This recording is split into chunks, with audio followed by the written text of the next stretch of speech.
Hey everyone, welcome to another Howtech video tutorial. In this video we'll be showing you how to share your Outlook calendar. Sharing a calendar allows someone to view or edit it. If you want to share an Outlook calendar, we'll show you how to do it. Let's share a calendar. Go to the Calendar tab at the bottom.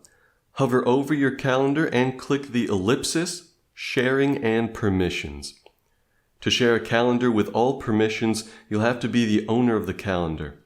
Some organizations have other restrictions and you can't share a calendar outside of your organization.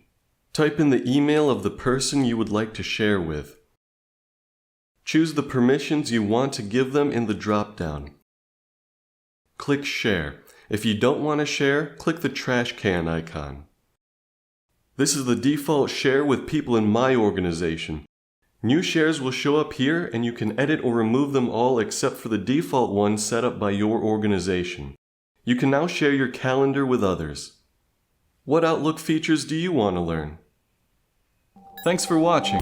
If you liked this video, don't forget to give it a thumbs up and subscribe to our channel. And make sure to press the bell button to be the first to know about our new videos.